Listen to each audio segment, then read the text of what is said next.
Let this circle represent $1 million. This is what $10 million would look like. This is what $100 million would look like. And this is what $1 billion would look like.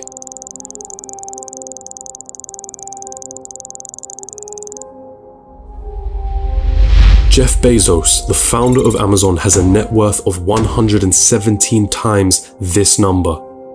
And then there's you. You're thinking about money. Is it something you work for? Is it earned or is it inherited? Is it the root cause of all evil? Are you desperate to have more of it? Have you been chasing it most of your life? Truth is, most of what you think about money has been influenced by your upbringing and environment. If you were born into a family that didn't have much money growing up, then you're more inclined to believe that you too will not grow up to have much money. Or perhaps you went on the complete opposite end and decided to make as much money as you can so that you will never be in that position again. The fact that your school didn't teach you much about this subject doesn't help things. And because of this, most of you are going to have false beliefs about money that aren't going to help you on this journey. Now stick with me here, because we're going to have to change the way you've been seeing money your whole life.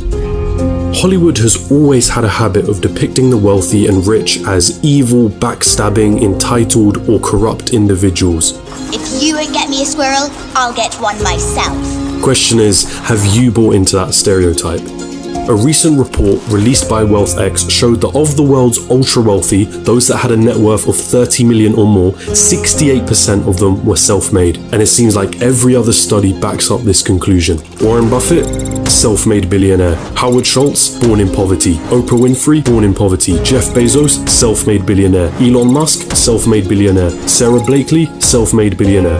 What is it that these people know that you don't? Truth is, your equation is all wrong. Here's the two-dimensional equation that you've been taught. Money equals salary earned from a job. Past a certain point, the prospect of getting a job becomes the sole purpose of your education. So what's wrong with that, you ask? I'm going to assume that if you're watching this, you want to make money, a lot of it, and in as short amount of time as possible. If that is your goal, then this equation for generating money will never get you there. We all have one precious resource, the most important resource of all, and once it's gone, there's no way of getting it back. That resource is time.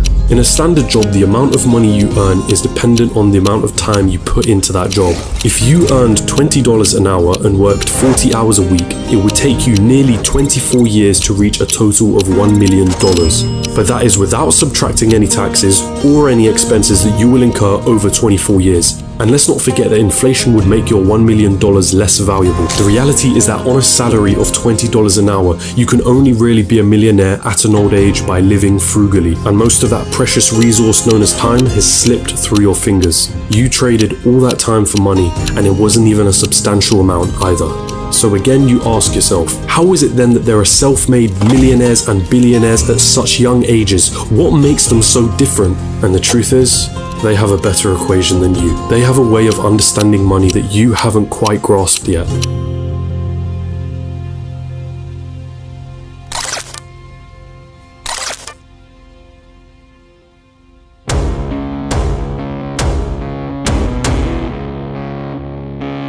Pay very close attention now. Stop chasing money.